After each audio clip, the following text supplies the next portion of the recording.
Hello বন্ধুরা, high. তোমরা সবাই কেমন আছো? আশা করি ভালো আছো। আমিও ভালো আছি। আমার নাম পিঙ্কি রজক। তোমাদের সকলকেই আমার চ্যানেল সোশিওলজি পাঠশালায় স্বাগত জানাচ্ছি।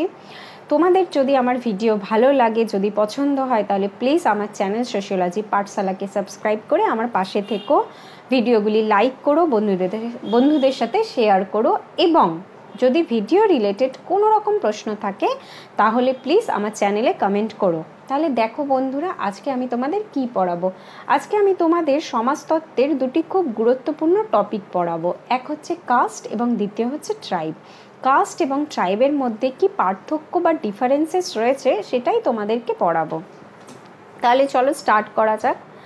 তো বন্ধুরা, 1 নম্বর পয়েন্ট যেটা হলো সেটা হচ্ছে যে কাস্ট বা জাতি হলো হিন্দু সমাজের বংশগত জনগোষ্ঠী। ঠিক আছে, মানে কাস্ট বা জাতি নির্ধারিত হয় বংশ পরম্পরায়, যে তুমি কোন বংশে জন্মগ্রহণ করেছো সেই হিসেবেই তোমার কাস্ট বা জাতি ডিসাইড করা হবে, যে তুমি ব্রাহ্মণ বংশের ছেলে বা মেয়ে নাকি তুমি শূদ্র বংশের ছেলে বা মেয়ে। আমাদের জন্মই আমাদের কাস্ট ডিসাইড করে দেয় যে আমরা কোন কাস্টের মধ্যে পড়ি। কিন্তু উল্টো দিকে বা অন্য দিকে ট্রাইব বা জনজাতির ক্ষেত্রে এরকম কোনো বিষয় দেখা যায় না। ট্রাইব বা জনজাতি হলো আমাদের সমাজের আদিম জনগোষ্ঠী, যাদের নিজস্ব কিছু ভাষা, নিজস্ব কিছু সংস্কৃতি, কিছু আচার আচরণ থাকে। দ্বিতীয় যে পয়েন্টটা হলো সেটা হচ্ছে যে কাস্ট বা জাতির ক্ষেত্রে পেশা কিন্তু বংশ পরম্পরায় চুজ করতে হয়। মানে তুমি কোন বংশে জন্মগ্রহণ করেছো সেই বংশই ডিসাইড করে দেয় যে তুমি কি ধরনের পেশা চুজ করবে। যদি তুমি ব্রাহ্মণ বংশে জন্মগ্রহণ করে থাকো তাহলে তুমি পুরোহিতগিরি করবে বা তুমি শিক্ষা দান করবে। যদি তুমি শূদ্র বংশে জন্মগ্রহণ করে থাকো তাহলে সমাজের যে সমস্ত কাজগুলোকে খুব নিম্ন চোখে দেখা হয়, যেমন ধোপার কাজ, নাপিতের কাজ, মুচির কাজ, তাহলে তোমাকে এই ধরনের পেশা বেছে নিতে হবে। অন্যদিকে জনজাতি বা ট্রাইবালদের ক্ষেত্রে কিন্তু এই ব্যাপারটা ছিল না। তারা বিভিন্ন রকম কাজ, যেমন কৃষিকাজ করা বা যেমন হান্টিং গ্যাদারিং মানে শিকার করা, বা ধরো ফলমূল শিকার করা, এই সমস্ত কাজকর্ম করে থাকতো। তৃতীয় যেটা পয়েন্ট সেটা হলো যে কাস্ট বা জাতির ক্ষেত্রে কিন্তু উচ্চ নীচ ভেদাভেদ লক্ষ্য করা যায়। মানে তুমি কোন বংশে জন্মগ্রহণ করেছো সেই বংশ অনুযায়ী তুমি সমাজের উচ্চ স্থানে অবস্থান করবে অথবা সমাজের নিচু স্থানে অবস্থান করবে। এই উচ্চ নিচ ভেদাভেদটা কিন্তু কাস্ট বা জাতির ক্ষেত্রে বজায় ছিল। অপরদিকে ট্রাইব বা জনজাতির ক্ষেত্রে এরকম কোনো বিষয় ছিল না, বরং জনজাতিদের মধ্যে উই ফিলিং বা আমরা বোধ কাজ করত। মানে তারা মনে করতো যে আমরা একই রকম, হয়তো আমরা একই রকম দেখতে নয়, তবে আমাদের যেহেতু ভাষা একই রকম, আমাদের যেহেতু কাজ একই রকম, আমাদের যেহেতু আচার অনুষ্ঠান একই রকম, তাই আমরা একই রকমের। তাদের মধ্যে এরকম উচ্চ নিচ ভেদাভেদ কিন্তু লক্ষ্য করা যেত না।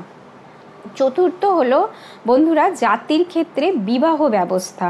হ্যাঁ, জাতি বা ট্রাইবালরা এন্ডোগেমাস বা এন্ডোগ্যামি ম্যারেজে বিশ্বাসী ছিল। এন্ডোগ্যামি বা এন্ডোগেমাস ম্যারেজ হচ্ছে কি, যে নিজেদের কাস্টে বিবাহ করা।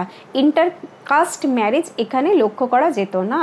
মানে তুমি যে জাতির বা যে বংশে বা যে কাস্টে তুমি বিলং করছো, তোমাকে ঠিক সেই কাস্টের বা সেই বংশের ছেলে বা মেয়েকে বিবাহ করতে হবে। উল্টো দিকে ট্রাইবাল গ্রুপদের মধ্যে বা জনজাতির মধ্যে এই বিষয়টাও ছিল, মানে তাদের মধ্যেও কিন্তু সেম গোত্রে বিবাহ করতে হতো। কিন্তু জাতি বা কাস্টের ক্ষেত্রে বিবাহের ব্যবস্থা যেমন ভীষণভাবে কঠোর ছিল যে নিজেদের কাস্টেই বিবাহ করতে হবে, ট্রাইবালদের ক্ষেত্রে সেই বিষয়টা ভীষণভাবে কঠোর বা কঠোরতা পালন করতো না। হ্যাঁ, এটা নিয়ম ছিল কিন্তু কঠোরভাবে পালন করা হতো না।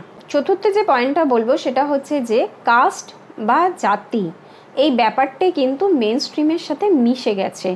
হয়তো বর্তমান সমাজে 2-1 গোষ্ঠী এরকম খুঁজে পাওয়া যাবে যারা এখনও মেন স্ট্রিমের সাথে মিশে যেতে পারেনি, কিন্তু বেশিরভাগই এই কাস্ট বা জাতি এই বিষয়টি মেন স্ট্রিমের সাথে মিশে গেছে। মানে বংশ পরম্পরায় সব কিছু পালন করা বা যে বংশে তুমি জন্মগ্রহণ করেছো সেই হিসেবেই পেশা চুজ করা বা সেই হিসেবেই বিবাহ করা, এই বিষয়টি এখন বর্তমান সমাজে আর তেমনভাবে কঠোরতা পালন করে না।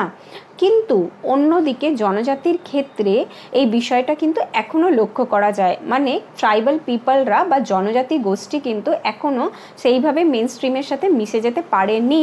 তারা এখনও নিজেদের ভাষা, নিজেদের সংস্কৃতি, নিজেদের আদব কায়দা, নিজেদের আচার আচরণকে সিকিওর করে রেখেছে। হয়তো 2-1 জনগোষ্ঠী মিশে গেছে মেন স্ট্রিমের সাথে, কিন্তু বেশিরভাগই লক্ষ্য করা যায় যে তারা তাদেরকে আলাদা বা সিকিওর করে রেখেছে মেন স্ট্রিমের সাথে। তাহলে এই কটাই পয়েন্ট ছিল কাস্ট এবং ট্রাইবালের মধ্যে পার্থক্য হিসেবে।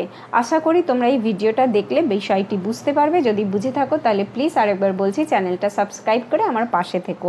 আজকের মতো এতটাই, সবাই ভালো থেকো।